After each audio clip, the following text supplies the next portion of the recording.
उत्तर प्रदेश विधानसभा चुनाव 2022 की तैयारियां सभी राजनीतिक दलों ने लगभग पूरी कर ली हैं। जहां निर्वाचन आयोग ने तिथियों की घोषणा कर दी है, तो प्रत्याशियों ने भी हर कीमत पर जनता को मनाने के लिए तरह तरह के हथकंडे अपना रहे हैं। हमारे साथ हरदोई जनपद की गोपामो विधानसभा से संभावित प्रत्याशी हैं कांग्रेस की सुनीता देवी जी, जो कि बाबू किंदरलाल जी की पुत्रवधू हैं, जो कि कई बार सांसद और विधायक रहे हैं। उनका कांग्रेस में एक अपना दबदबा होता था और जनपद की राजनीति के कभी केंद्र बिंदु हुआ करते थे। हमारे साथ सुनीता देवी है, जो कि उनकी बहू है।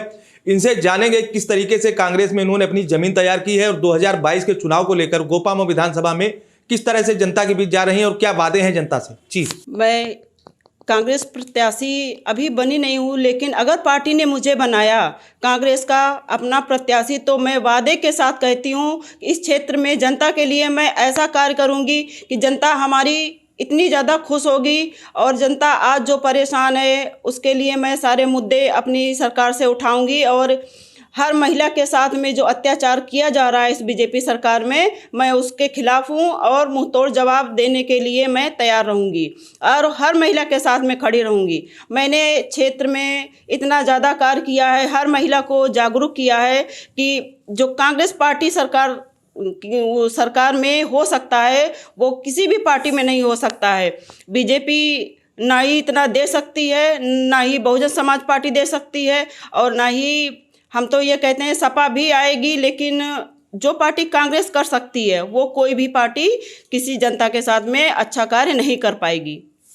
देश की आज़ादी से अब तक कांग्रेस का राज रहा, क्या कारण थे कि कांग्रेस हाशिए पर चली गई और यूपी में जमीन तलाश कर रहे हैं अभी भी कांग्रेस के लोग? ये कुछ थोड़ा सा कारण या कमजोरियां रही हैं जो जनता हमारी भूल गई थी कि कांग्रेस की सारी देन है, कांग्रेस की सारी नीतियां हैं, और बीजेपी वालों ने उनको गलत फायदा उठाया और उनको गुमराह जनता को करके कांग्रेस की नीतियों को अपना नाम दिया, बदल के नाम दिया, पर नीतियां सारी कांग्रेस की हैं और जनता को जागरूक होना पड़ेगा। ये सारी नीतियां कांग्रेस की हैं। आज जो हमारे देश में महिलाओं के साथ में और जो भी जनता के साथ में मुद्दे उठ रहे हैं, ये सारी कांग्रेस की देन है। और भारत में क्या था, अंग्रेजों ने जब हमारा भारत छोड़ा था कुछ नहीं था। आज जो हमारे बड़ी चीज़ें भारत में हैं, सारी चीज़ें कांग्रेस की देन हैं। मैं तो कहती हूँ कांग्रेस ने जो किया है वो कोई पार्टी नहीं कर सकती और ना ही कभी कर पाएगी। गोपामो विधानसभा से चूंकि आप तैयारी कर रही हैं, गोपामो विधानसभा के स्थानीय मुद्दे क्या हैं और किन मुद्दों को लेकर आप बात कर रही हैं जनता से? स्थानीय मुद्दा हमारा कांग्रेस पार्टी की नीतियों को बताना है। कांग्रेस ने जो किया है जनता उसको भूल गई है, हमको वो याद दिलाना है। हमारी माननीय प्रियंका गांधी जी ने कहा है कि साल में हर महिलाओं को 3 सिलेंडर मुफ्त में मिलेंगे। किसानों के लिए बहुत अच्छी नीतियां हैं कांग्रेस में, और जो रोजगार देंगे, हमारे जो बच्चे रोजगार हैं वो है उनको पूरा रोजगार दिया जाएगा। और महिलाओं के साथ में उनको अलग से उनका कोटा है, महिलाओं को अलग से कोटा मिलेगा ताकि वो अपने अधिकार को पा सकें। और कांग्रेस ने ऐसी बहुत सी नीतियां दी हैं जो क्षेत्रवासी के बीच में जाएंगी और जनता हमारी खुश होगी। और हमारी माननीय प्रियंका गांधी जी चाहती हैं कि हमारा भारत संपन्न बने, खुशहाल बने और सारे लोग खुशहाल से जीवन व्यतीत करें। अच्छा, संगठन स्तर पर बात करें तो कांग्रेस काफ़ी पीछे है अन्य राजनीतिक दलों से, क्योंकि स्थानीय स्तर पर चुनाव के लिए जो रीढ़ की हड्डी कहा जाता है कार्यकर्ता, उसकी क्या स्थिति है? कैसे आप लोग धरातल पर चुनाव लड़ेंगे? अब ये मुद्दा तो थोड़ा सा कठिन है, लेकिन हमारे बीच में रहकर ही लोग धोखा देते हैं। और ये कांग्रेस पार्टी में नहीं, हर पार्टी में ऐसा होता है कि कुछ आस्तीन के सांप होते हैं जो पार्टी को धीरे धीरे नुकसान पहुंचाते हैं और ये चाहते हैं कि पार्टी को उठने ना दिया जाए, लेकिन वही लोग गलत करते हैं पार्टी के साथ में और उन नीतियों को छिपाते हैं। गोपामो विधानसभा की हम बात कर रहे हैं। गोपामो विधानसभा में बेसिक क्या क्या समस्याएं हैं ऐसी जिनको लेके आप लोग लगातार, चूंकि आप क्षेत्र में हैं, लोगों से संपर्क कर रही हैं, वहाँ की बेसिक जो समस्याएं थी उन पे जो जनप्रतिनिधि वर्तमान विधायक हैं या पूर्व जो विधायक रहे उन लोगों ने कैसा काम किया और नहीं किया, तो जनता का क्या रुझान है? ये तो हम देखेंगे। गोपामो क्षेत्र में मैंने भ्रमण किया है, लगभग हर गांव में मैंने देखा कि वहाँ पे लगातार विधायक रहते हुए भी इन लोगों ने कोई वहाँ पे ऐसा कार्य नहीं किया। हमने देखा है कि टणियावा से जरूर ये रास्ता गया है भैंसरी साइड को, इतना गलत रास्ता है कि उस पे दिन में भी आप नहीं जा सकते तो रात में क्या जाएंगे। वहाँ पर का रास्ता इतना खराब है और आगे भी कई गांव में मैंने देखा कि कोई डेवलपमेंट नहीं। जनता का है, जनता को खुद सोचना है कि हमको कैसा विधायक चुनना है जो उनके बीच में रह के उनके लिए अच्छे कार्य करे और उनके हित के लिए कार्य करे। ये जनता को तय करना होगा और फैसला जनता लेगी। जनता अपने वोट का अधिकार है जनता को, इसलिए वोट तो जनता ही करेगी और तय भी उसी को करना पड़ेगा कि हमारा विधायक कैसा होना चाहिए, हमारे बीच का होना चाहिए। या जो लोग सोचते हैं कि विधायक की हमारे परिवार में है, विधायक की हमारी वसीयत है, ऐसा नहीं है। विधायक आप बदल मैं तो जनता से अनुरोध करूंगी कि विधायक बदलिए, बार बार बदलिए, हर पार्टी के विधायक को बदल के देखिए और तभी आप फैसला कर पाएंगे कि कौन सी पार्टी सही है, कौन सी पार्टी गलत है। क्या आप एक राजनीतिक परिवार से हैं? कैसा अनुभव रहा? क्योंकि आपके ससुर जो है वो भी सांसद थे, उनके साथ भी आपको काम करने का मौका मिला, क्योंकि उसके बाद भी आप कांग्रेस में लगातार लगी हुई हैं, कांग्रेस से आप तैयारी भी कर रही हैं। क्या अनुभव रहे परिवार के? हमारे परिवार में बाबूजी ने ऐसे कार्य किए। आज जिस क्षेत्र में मैं जाती हूँ, बाबू किंदल लाल जी का नाम ले दीजिए तो लोग इतना खुश होते हैं कि अरे बाबूजी की बहू आई है इस क्षेत्र में। मैं कहती हूँ कि बाबूजी ने इतने अच्छे कार्य किए हैं, मैं भी उन्हीं पद चिन्हों पे चलकर जनता के बीच में जाना चाहती हूँ और जनता का आशीर्वाद लेना चाहती हूँ और जनता के हित के लिए कार्य करना चाहती हूँ, ताकि जो बाबूजी का नाम है वो मैं अमर रख सकूँ। और मेरा कोई अपना मकसद नहीं है। मैं ये चाहती हूँ कि बाबूजी ने 5 साल रह के जो कांग्रेस पार्टी की बीच में रहकर कांग्रेस पार्टी ने उनको मौका दिया सेवा करने का, उन्होंने सेवा की, जनता की भी सेवा की और कांग्रेस पार्टी का मान सम्मान भी हमारी हरदोई जनपद से बढ़ाया है। मुझे भी अगर मौका मिला तो मैं भी वही कार्य करूँगी, बाबूजी के पद चिन्हों पे चलकर हरदोई का मान सम्मान बढ़ाने में सक्षम रहूँगी। अब बात हो जाती है चुनावी मुद्दे की। भारतीय जनता पार्टी कहती है कि मैं फ्री राशन दे रही हूँ। भारतीय जनता पार्टी की ये सोच गलत है। आप फ्री राशन नहीं दे रहे हो, जनता का राशन जनता को ही लौटा रहे हो। और गेहूं जो है 1400 में बिक रहा है, चावल जो है 1600 में ले रहे हो आप मंडी में, और जनता को गुमराह करके जनता का ही अनाज वापस करके 25 रुपये में आटा, 28 रुपये में 30 में आटा बिकता है और वही आप जनता को फ्री में देकर गुमराह कर रहे हैं। आप जनता को, जनता का पैसा जनता पे ही लगा रहे हो और कह रहे हो खुद का पैसा है। कहाँ से लाए आप? अरे खेत में किसान रात दिन कमाता है, रात दिन वो मेहनत करता है, तब वो अनाज उगाता है। 1400 में आप लेते हो और जनता को गुमराह कर उसी का अनाज उसी को वापस करते हो। भाजपा का कहना है कि देश की आज़ादी से अब तक सबसे ज़्यादा अगर किसानों को किसी ने सम्मान दिया तो भाजपा की मोदी सरकार ने दिया, किसान सम्मान देके।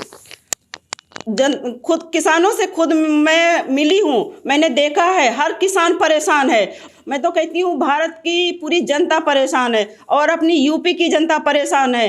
हर किसान का एक ही मुद्दा है कि गांव में जानवर हैं, खेत में जानवर घूम रहे हैं, मैं रात में सो नहीं पाते हैं, तो ये कहाँ से किसान खुशहाल है?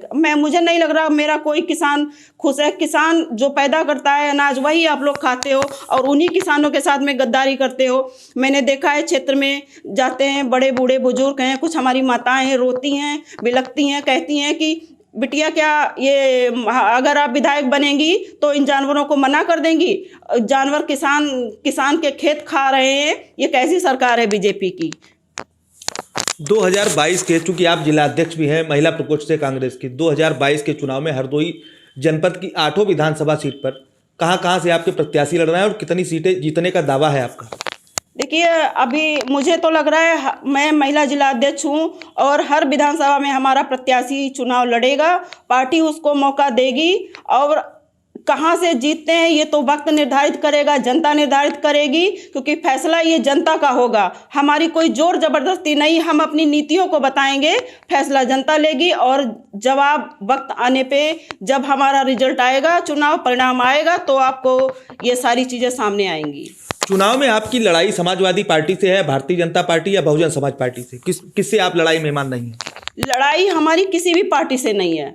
मेरा उद्देश्य ये है कि जनता मेरी खुश रहे और हमारी माननीय प्रियंका गांधी जी, राहुल गांधी जी, सोनिया गांधी जी का ये उद्देश्य है कि हमारा भारत संपन्न रहे। मेरा लड़ाई का मतलब कोई नहीं है। मैं ये चाहता हूँ, उनका कहना है कि मेरा भारत, मेरे भारत के लोग, मेरे क्षेत्र के लोग खुशहाल जीवन व्यतीत करें, रोजगार पाएं और जनता हमारी खुश रहे, लड़कियां हमारी सुरक्षित रहें, लड़कियां पढ़े लिखे आगे समाज में कुछ कर पाएँ, 2 परिवारों का नाम रोशन करें। ये हमारी पार्टी का एक उद्देश्य है और जनता के बीच में रहकर हम लोग जनता के लिए कार्य करना चाहते हैं, ना कि अपने लिए कार्य करना चाहते हैं। विधायक बन के हम अपने लिए नहीं कार्य करना चाहते हैं, जनता के बीच में रहकर जनता को खुशहाल जीवन देना चाहते हैं हम। और ये नहीं हम चाहेंगे कि हमारी बीजेपी से लड़ाई है या सपा से लड़ाई है। लड़ाई मेरी किसी से पर्सनल नहीं है, ये मेरी जंग है। जंग में जो भी जीतेगा वही विजयी होगा।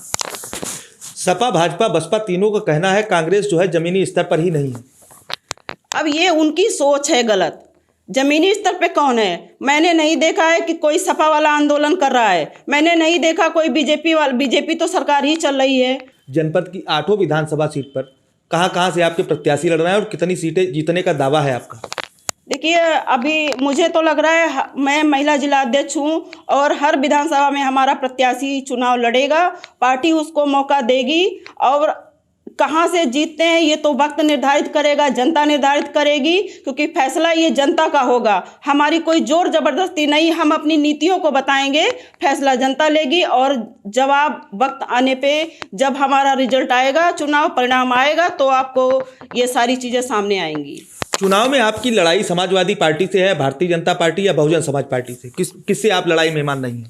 लड़ाई हमारी किसी भी पार्टी से नहीं है। मेरा उद्देश्य ये है कि जनता मेरी खुश रहे और हमारी माननीय प्रियंका गांधी जी, राहुल गांधी जी, सोनिया गांधी जी का ये उद्देश्य है कि हमारा भारत संपन्न रहे। मेरा लड़ाई का मतलब कोई नहीं है, मैं ये चाहता हूँ, उनका कहना है कि मेरे भारत के लोग, मेरे क्षेत्र के लोग खुशहाल जीवन व्यतीत करें, रोजगार पाएं और जनता हमारी खुश रहे, लड़कियां हमारी सुरक्षित रहें, लड़कियां पढ़े लिखे आगे समाज में कुछ कर पाएँ, 2 परिवारों का नाम रोशन करें। ये हमारी पार्टी का एक उद्देश्य है और जनता के बीच में रहकर हम लोग जनता के लिए कार्य करना चाहते हैं, ना कि अपने लिए कार्य करना चाहते हैं। विधायक बन के हम अपने लिए नहीं कार्य करना चाहते हैं, जनता के बीच में रहकर जनता को खुशहाल जीवन देना चाहते हैं हम। और ये नहीं हम चाहेंगे कि हमारी बीजेपी से लड़ाई है या सपा से लड़ाई है। लड़ाई मेरी किसी से पर्सनल नहीं है, ये मेरी जंग है। जंग में जो भी जीतेगा वही विजयी होगा। सपा, भाजपा, बसपा तीनों का कहना है कांग्रेस जो है जमीनी स्तर पर ही नहीं है। अब ये उनकी सोच है गलत। जमीनी स्तर पे कौन है? मैंने नहीं देखा है कि कोई सपा वाला आंदोलन कर रहा है, मैंने नहीं देखा कोई बीजेपी तो सरकार ही चल रही है।